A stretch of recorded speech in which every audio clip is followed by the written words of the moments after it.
भगवते वासुदेवाय।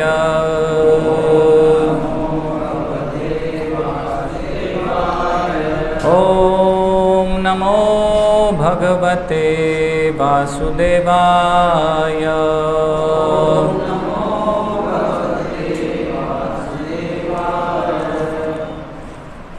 भगवद गीता यथारूप अध्याय 8 श्लोक संख्या 1।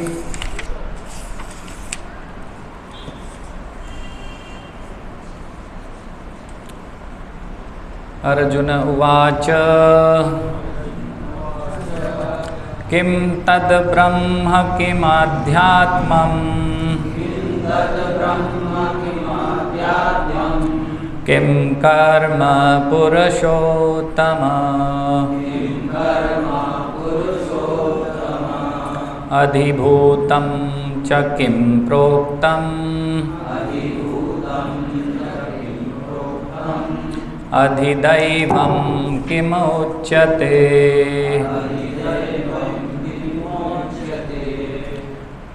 अर्जुन उवाच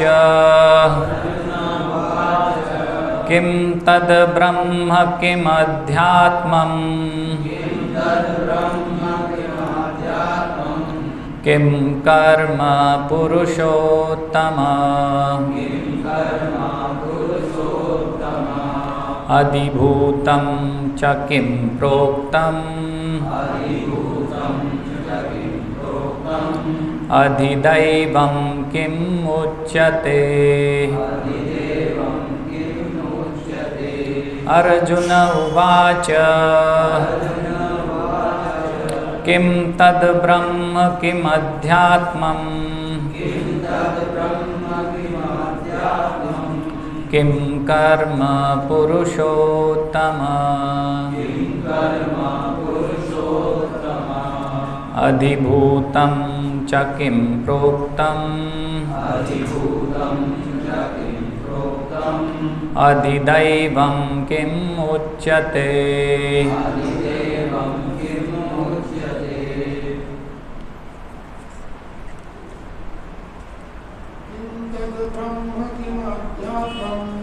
किं तद् ब्रह्म किमाध्यात्मम् किं कर्म पुरुषोत्तम अधिभूतं च किं प्रोक्तम् अधिदैवं किमुच्यते। किं तद् ब्रह्म किमाध्यात्मम् किं कर्म पुरुषोत्तम अधिभूतं च किं प्रोक्तम् अधिदैवं किमुच्यते। अर्जुन उवाच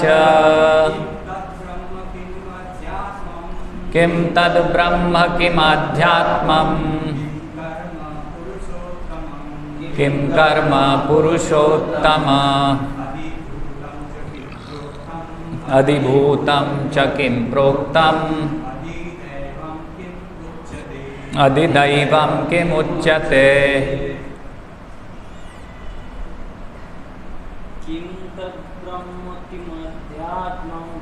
किं तद् ब्रह्म किमध्यात्मम् किं कर्म पुरुषोत्तम अधिभूतं च किं प्रोक्तम्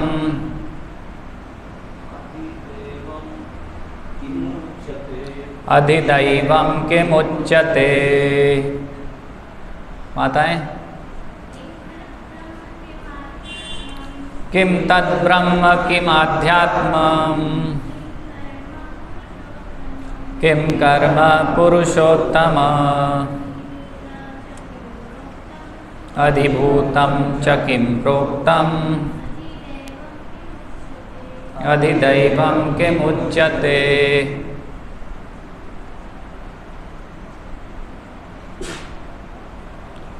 अनुवाद एवं तात्पर्य कृष्ण कृपा मूर्ति श्री श्रीमदेसी भक्तिवेदांत स्वामी श्रील प्रभुपाद के द्वारा। अनुवाद। अर्जुन ने कहा, हे भगवान, हे पुरुषोत्तम, ब्रह्म क्या है, आत्मा क्या है, सकाम कर्म क्या है, यह भौतिक जगत क्या है तथा देवता क्या है, कृपा करके यह सब मुझे बताइए। तात्पर्य।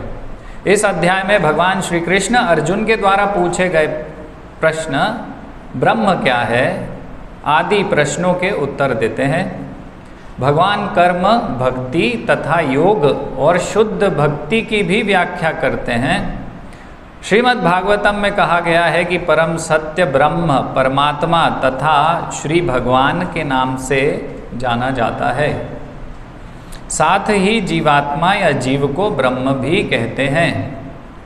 अर्जुन आत्मा के विषय में भी पूछता है, जिससे शरीर, आत्मा तथा मन का बोध होता है। वैदिक कोश निरुक्त के अनुसार आत्मा का अर्थ मन, आत्मा, शरीर तथा इंद्रियां भी होता है।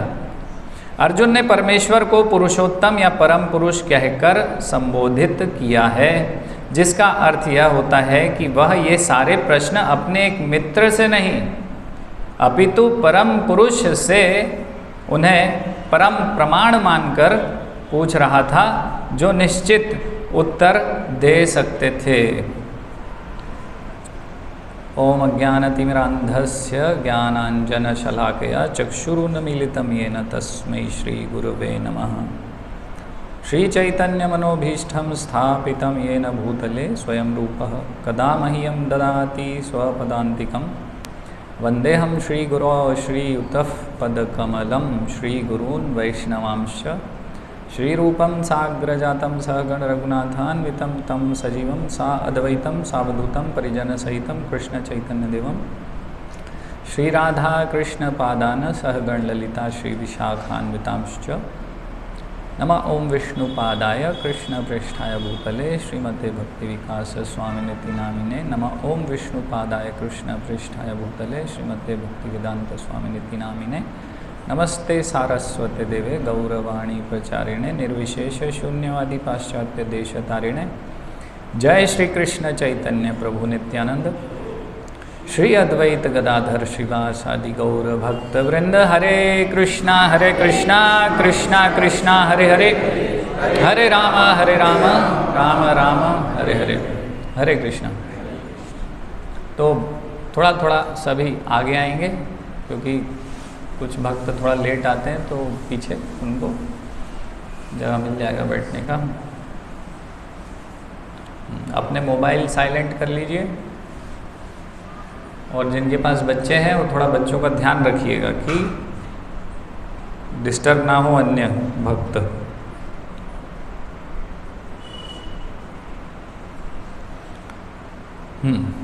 तो अभी आज से हम 8वां अध्याय शुरू कर रहे हैं। तो 8वें अध्याय में अर्जुन प्रश्न कर रहे हैं, है ना। अर्जुन प्रश्न कर रहे हैं, किम तद ब्रह्म, है ना। अर्जुन ने कहा कि ये ब्रह्म क्या है, हे पुरुषोत्तम ब्रह्म क्या है। अभी अर्जुन क्या बोल रहे हैं, पुरुषोत्तम। भगवान को क्या बोल रहे हैं, पुरुषों में उत्तम। तो भगवान कौन है, जो निराकारवादी है क्या बोलते हैं, भगवान कौन है, निराकार। क्या है, ज्योति है, बिंदु है। बिंदु का तो कोई आकार नहीं होता, बिंदु को नाप नहीं सकते तो आकार नहीं होता। तो इस प्रकार से भगवत गीता के विरुद्ध प्रचार है। भगवान श्री कृष्ण स्वयं ही पूर्ण पुरुषोत्तम भगवान है। तो यहाँ सबसे पहले तो यही पता चल रहा है कि पुरुषोत्तम पुरुष है, और पुरुषों में उत्तम सर्वोच्च हैं भगवान श्री कृष्ण, व्यक्ति हैं भगवान श्री कृष्ण, है ना। तो सर्वप्रथम तो यहाँ से ये पता चल रहा है, हे भगवान, हे पुरुषोत्तम, ब्रह्म क्या है ना। तो शुरू का ये जो श्लोक है इसमें 5 प्रश्न पूछ रहे हैं अर्जुन कि ब्रह्म क्या है, आत्मा क्या है, सकाम कर्म क्या है, यह भौतिक जगत क्या है, देवता क्या है ना। फिर दूसरा जो श्लोक है उसमें 3 प्रश्न पूछ रहे हैं। तो ये जो अध्याय है इसमें शुरुआत में ही अर्जुन 8 प्रश्न पूछ रहे हैं भगवान श्री कृष्ण से, बहुत महत्वपूर्ण प्रश्न है। और जो अंतिम प्रश्न है वो तो बहुत ही महत्वपूर्ण है, वो हम सबके लिए अंतिम प्रश्न है हमारे जीवन का। तो इतना महत्वपूर्ण है वो, है ना। बहुत सारे प्रश्न हैं, बहुत सारी जिज्ञासाएं हैं हमें, लेकिन जो अंतिम प्रश्न पूछ रहे हैं अर्जुन वो सबके लिए हमारे लिए अंतिम है। उसके बाद पूछने के लिए कुछ बचता नहीं है। तो अगले प्रश्न अर्जुन पूछ रहे हैं, अधियज्ञ कथम कोऽत्र देहे अस्मिन् मधुसूदन प्रयाण काले च कथम ज्ञेयोऽसि नियतात्मभिः। अनुवाद उसका यह है कि हे मधुसूदन, यज्ञ का स्वामी कौन है और वह शरीर में कैसे रहता है, और मृत्यु के समय भक्ति में लगे रहने वाले आपको कैसे जान पाते हैं, है ना। तो यहाँ जो प्रश्न कर रहे हैं अर्जुन, तो पिछला जो अध्याय है ना, पिछला अध्याय 7वां अध्याय भगवत ज्ञान, तो उसमें भगवान श्री कृष्ण काफ़ी सारी इन प्रश्नों पर चर्चा कर रहे हैं। तो उस पर और आगे प्रश्न कर रहे हैं अर्जुन, है ना। तो ब्रह्म क्या है, आत्मा क्या है, कर्म क्या है, भौतिक जगत के विषय में भगवान श्री कृष्ण ने बताया था, है ना, कि ये जो भूमि रापो अनल वायु खम मन बुद्धि रेवचा, ये सब क्या है, अहंकारम मितीयम में भिन्ना प्रकृति रष्टता। तो मेरी एक दूसरी प्रकृति है, भौतिक प्रकृति, तो ये बता रहे हैं, है ना। देवताओं के बारे में बताया भगवान श्री कृष्ण ने, देवता जो फल दे रहे हैं उसके बारे में भगवान श्री कृष्ण ने बताया पिछले अध्याय में।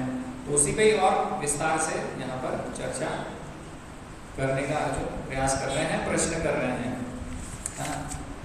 तो ये सब वही प्रश्न है। अधियज्ञ यानी कि परमेश्वर परम ब्रह्म कौन है, तो ये सब यहाँ पर अर्जुन पूछ रहे हैं। शरीर में कैसे रहता है ये परब्रह्म, हाँ? और मृत्यु के समय भक्ति में लगे रहने वाले आपको कैसे जान पाते हैं।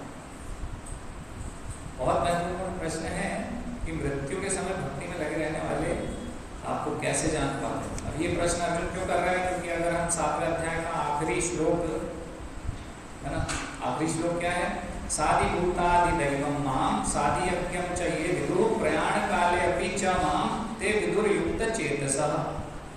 तो ये जो श्लोक है इसका अनुवाद है, जो मुझ परमेश्वर को मेरी पूर्ण चेतना में रहकर मुझे जगत का, देवताओं का तथा समस्त यज्ञ विधियों का नियामक जानते हैं, वे अपनी मृत्यु के समय भी मुझ श्री भगवान को जान और समझ सकते हैं।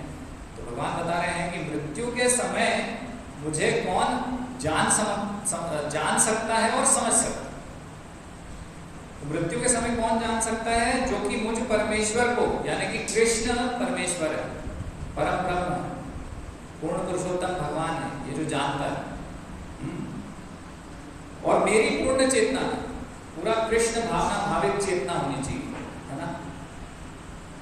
और ये जानता है कि रहकर मुझे जगत का स्वामी, नियंता, देवताओं का स्वामी, देवताओं का नियंता, जितनी भी यज्ञ विधियां हैं उसका नियंता, नियामक, जो मुझे जानता है, इस प्रकार से जो मुझे जानता है, वो अपनी मृत्यु के समय मुझ भगवान को जान और समझ सकता है। बहुत महत्वपूर्ण जानकारी है हमारे लिए कि भगवान को जानना क्या है। भगवान को हम बोलते हैं हाँ हमें तो पता है भगवान है ना, भगवान, तो भगवान है कौन। तो यहाँ भगवान बता रहे हैं कि इस प्रकार से जो भगवान को जानता है वो मृत्यु के समय मुझ भगवान को जान और समझ सकते हैं। अब ये भगवान ने बोला आखिरी श्लोक में 7वें अध्याय के, तो फिर अर्जुन ये पूछ रहा है, 8वां उसका प्रश्न है, सबसे महत्वपूर्ण प्रश्न यहाँ पर। तो अर्जुन बोला, और मृत्यु के समय भक्ति में लगे रहने वाले आपको कैसे जान पाते हैं, है ना। क्यों प्रश्न कर रहा है अर्जुन यहाँ पर ये सब, क्योंकि वो कहाँ था, कुरुक्षेत्र के युद्ध में था। कुरुक्षेत्र के युद्ध में अभी अर्जुन युद्ध करने वाला था, है ना। या तो वो स्वयं भी मर सकता था या फिर अन्यों को मारने वाला था, तो सबकी मृत्यु होने वाली थी किसी भी समय, किसी की भी। तो उस समय ये प्रश्न बहुत महत्वपूर्ण है और सही है, आवश्यक है ना, कि मृत्यु के समय भगवान को याद करना है और मृत्यु के समय कैसे जान पाते हैं भगवान को, है ना। तो भगवान की जानकारी होना और भगवान को जानना, दोनों में अंतर। जैसा हम बोलते हैं भगवान को याद करो, भगवान को याद करना और भगवान को जानना,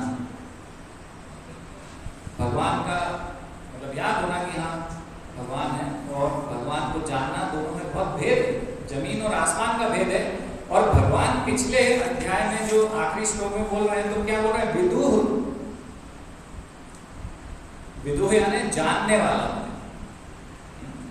तो जो भगवान को जानेगा, केवल जानकारी नहीं रखेगा, केवल जानकारी नहीं होगी, वो जानता है भगवान के विषय में डिटेल में, विस्तृत जिसको जानकारी, वो भगवान को याद कर पाएगा, है ना। तो जानने में और जानकारी रखने में अंतर है। जैसे बहुत सारी जानकारियां हैं, तो हम बोलेंगे कृष्ण भगवान है, तो बोलेंगे हाँ कृष्ण भगवान, तो बोलेंगे दुर्गा जी देवी भी भगवान है, बोले हाँ वो भी भगवान, साईं बाबा भगवान, हाँ हाँ वो भी भगवान। तो ये क्या है, केवल जानकारी है, ये जानना नहीं है भगवान। जैसे कि प्रभुपाद उदाहरण देते थे कि मृत्यु के समय, जैसे यहाँ पर चर्चा चल रही, मृत्यु के समय भगवान को याद करना है, तो गांधी जी ने भी भगवान को याद किया था, हे राम बोला था। लेकिन प्रभुपाद क्या बोल रहे हैं, प्रभुपाद बोल रहे हैं he chanted Ram name but did not know who is Ram. उन्होंने भगवान का नाम तो लिया, लेकिन भगवान राम कौन है वो जानते नहीं थे, क्योंकि श्रील प्रभुपाद ने उनको कई बार बोला। प्रभुपाद ने बोला कि अभी आपने बहुत भारत के लिए, देश के लिए कार्य किया है, अभी आप भगवत गीता का भगवान के प्रचार में लग जाइए। लेकिन वो श्रील प्रभुपाद की बात को उन्होंने नहीं माना। क्यों? क्योंकि वो जानते नहीं थे कि वास्तव में भगवान कौन है। अगर वो जान जाते, अगर कोई भी ये जान जाता है, जैसे कि ये भगवत प्राप्ति है ना, ये इस अध्याय का शीर्षक है भगवत प्राप्ति। तो भगवत प्राप्ति हमें भगवान के जो आध्यात्मिक ज्ञान है उससे हम भगवत प्राप्ति कर सकते हैं, और उसके अनुशीलन से भगवत प्राप्ति कर सकते हैं। तो भगवान को जो जानेगा तो वो ये इस प्रक्रिया का अनुशीलन करेगा। तो प्रक्रिया क्या है? अगर कोई भगवान को जान गया है तो क्या करेगा? कल ही हम चर्चा कर रहे थे, महादेव जी आंखें बंद मत करिए, अभी से मुंह धो के आ सकते हो। तो सुबह से सेवा में आप थक गए निश्चित, लेकिन फिर भी प्रयास किए। बताइए महादेव जी, कल हमने कक्षा में शाम को क्या चर्चा की? जो भगवान को जानता है तो क्या करेगा? घर चला जाएगा, सो जाएगा? क्या करेगा वो? सेवा करेगा ना। तो भगवान की सेवा में कितना है हम, कि हम देश की सेवा में हैं, और कहीं कुछ राग गा रहे हैं अपना कि मानव सेवा ही माधव सेवा है। मनगढ़ंत, ये मनगढ़ंत ज्ञान है ना, मानव सेवा ही माधव सेवा। मानव और माधव में बहुत अंतर है भाई। मानव सेवा माधव सेवा नहीं है, माधव सेवा माधव सेवा। मानव सेवा भी अच्छा है, लेकिन वो माधव सेवा के बराबर नहीं है। तो जो जानता है भगवान को, तो वास्तव में फिर भगवान की सेवा में लग जाएगा, क्योंकि वो भगवान को जान गया है, तो भगवान से हमारे संबंध को जान गया है। अगर वो संबंध को जान गया है, केवल जानकारी है, तो वो कुछ नहीं करेगा, है ना। अगर जाना है तो फिर वो भगवान की सेवा में लग जाएगा। लेकिन हम देखते हैं बहुत सारे लोग बोलते हैं हम तो भगवान को जानते हैं, लेकिन उनका दिन भर हम देखेंगे, दिनचर्या, उनका जीवन देखेंगे तो कुछ भगवान की सेवा नहीं कर रहे। हम बोलते हैं यहाँ आइए, बहुत सेवा है, भगवान की सेवा में लगा सकते हैं हम आपको, लेकिन वो सेवा हम नहीं करेंगे, दूर दूर से करेंगे बस। बोले नहीं, हम भी हरे कृष्णा महामंत्र जप कर लेते हैं घर पे, हम भी कीर्तन करते हैं अपने परिवार के साथ, लेकिन वो जो भगवान की सेवा हो रही है और शुद्ध भक्तिमय वातावरण में हो रही है, उसको ज़्यादा महत्वपूर्ण नहीं समझते। तो वास्तव में वो केवल जानकारी रखते हैं, भगवान को जानते नहीं। जो भगवान को जानेगा वो पूरा, जैसा हम कल चर्चा कर रहे थे ना, मैदान में जाएगा, काटने को भी तैयार हो जाएगा। जैसे अर्जुन तैयार था ना, तो हमने कल चर्चा किया क्या काटना है हमें, किसको काटें। तो हमने चर्चा किया भाई सब्जी काटो, अभी हमारे पास ये कौरवों से युद्ध नहीं हो रहा है कि पांडव की सेना में चले जाएंगे, तो यहाँ सेवा है ना, तो सेवा करो, तो वो सेवा में मैदान में उतर जाएगा ना। इस प्रकार से हम कल चर्चा कर रहे थे। तो यहाँ पर ये पता चल रहा है ना कि क्या अंतर है भगवान को जानने में। हाँ, तो यहाँ प्रयाण काले मृत्यु के समय की बात हो रही है ना, पिछले श्लोक में और इस श्लोक में मृत्यु के समय की बात कर रहे हैं, क्योंकि मृत्यु का जो समय है वो हमारे जीवन का सबसे महत्वपूर्ण समय है। कौन सा समय महत्वपूर्ण है? हमारे बाल बच्चे हुए थे वो, हमारी शादी हुई थी वो, हमने घर खरीदा था वो, हमने कार खरीदी थी वो, हमारे जीवन का सबसे बड़ा समय है। हमारा जो जीवन का सबसे महत्वपूर्ण समय है कि हम मर रहे हैं और किस चेतना में मर रहे हैं। तो ये उस समय की बात हो रही है ना, उससे सब निर्धारित होगा आगे, है ना। बहुत इंपॉर्टेंट है ये। क्या है? आखिरी समय में हमारा टेस्ट होने वाला है। चलो खड़े हो जाओ, चलते बनो अभी यहाँ से, छोड़ दो ये जगह, जो भी है तुम्हारा। अरे नहीं अभी तो ये बाकी, हाँ कुछ नहीं, चलो चलो, यमदूत या जो भी विष्णु दूत आएंगे, टाइम इज अप, चलो खड़े हो, चल चल चलते बनो, चल चल, है ना। उस समय आपका टेस्ट होगा, फाइनल टेस्ट, है ना। तो फाइनल टेस्ट में आपकी चेतना को आंका जाएगा, आपके रुपए पैसे को, पोजीशन को कुछ मतलब नहीं है। आप बोलो कि 1 करोड़ रुपए आपको देता हूँ मैं, छोड़ दो मुझे। अरे रद्दी पेपर का मैं क्या करूँगा, वो बोलेंगे। तो भौतिक जगत की भौतिक चीज़ का मुझे क्या कार्य है? कुछ नहीं बच पाएंगे। क्या होने वाला है?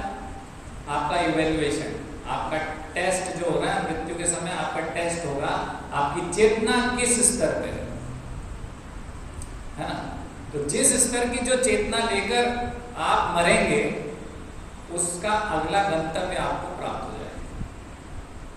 जैसे कि मान लीजिए हम पशु जीवन जैसे जीवन जी रहे थे, केवल खाना पीना सोना, बच्चे पैदा कर लेना, है ना। ये तो पशु भी कर रहे हैं ना, आहार निद्रा भय मैथुन तो पशु भी कर रहे हैं। तो पशु जैसे मरेंगे तो क्या होगा? आपको इवेल्युएट कर लिया, ओ पशु, चलो ओके, आराम से पशु बन के जियो, है ना। अगर भगवत चेतना में मरेंगे तो कहाँ जाएंगे? भगवान क्या बोल रहे हैं? मेरे पास, है ना। अभी आगे चर्चा करेंगे। और अगर पुण्य कार्य करके मरेंगे, मानव सेवा करके मरेंगे, है ना, तो फिर क्या होगा? कुछ भाई स्वर्ग लोक चले जाएंगे। लेकिन स्वर्ग लोक में क्या होता है? स्वर्ग लोक से क्या होता है? वापस से यहाँ आना पड़ता है, ऐसे करते हैं। तो वो हमारा डिसाइड हो जाएगा। और अगर पाप कार्य किए हैं ज़्यादा से ज़्यादा, तो फिर नर्क लोक भी हैं बहुत सारे, है ना। बहुत सारे 28 नर्क लोक हैं, और भी 80 के ऊपर नर्क लोक बताए अलग अलग शास्त्रों में, अलग अलग वर्ड है। तो हम अपना गंतव्य डिसाइड कर सकते हैं ये मृत्यु के समय। तो इसलिए हमारे जीवन का सबसे महत्वपूर्ण समय कौन सा समय है? मृत्यु का समय। इसलिए ये सब चर्चा चल रही है ना। और हमें तो पता भी नहीं कि हम कब मरने वाले हैं। परीक्षित महाराज को तो पता था कि कब मरने वाले नहीं, हमें पता भी नहीं कब हमारा टिकट कट जाएगा। हाँ, तो हम तैयारी नहीं कर रहे हैं उसकी फिर भी। तो ये बहुत महत्वपूर्ण है। हमारा टेस्ट होने वाला है। अभी जैसे कि स्टूडेंट हैं तो कितने 3 साल ग्रेजुएशन के, 2 साल मास्टर्स के, ऐसे 5-1 साल पढ़ते हैं, पूरा तैयारी करते हैं अच्छे से, दृढ़ता से। और उसके पहले कॉलेज में एंट्री के लिए, एंट्रेंस एग्जाम के लिए बहुत भीषण तैयारी करते हैं। तब जाके वो जो टेस्ट होता है फाइनल, उसके बाद उनको वो डिग्री प्राप्त होती है। अगर उन्होंने अच्छे से तैयारी करी है तो वो डिग्री मिलेगी, नहीं तो वो डिग्री मिलेगी क्या? फेल, वहीं के वहीं। तो यही है, मृत्यु के समय अगर हमने तैयारी अच्छी करी है तो हम कष्टों से मुक्ति प्राप्त करके मुक्त अवस्था को प्राप्त कर सकते हैं। अन्यथा फिर से शरीर लेके फिर से कष्ट भोगना पड़ेगा, है ना। तो ये जो हम अपने जीवन भर कर रहे हैं ना, ये जो जीवन चला रहे हैं हम और जीवन भर जो कर रहे हैं, ये हमारा वो टेस्ट होगा अंतिम में, और वो देखा जाएगा। और जो हमने किया है उसके अनुसार हमें उसका रिवॉर्ड, जो भी हमें फल है वो प्राप्त होगा। जो भी हम कर रहे हैं अपने जीवन में, अभी जो वर्तमान में चल रहा है, जो पीछे किया है, उस चेतना में हम रहेंगे। ठीक है। तो प्रभुपाद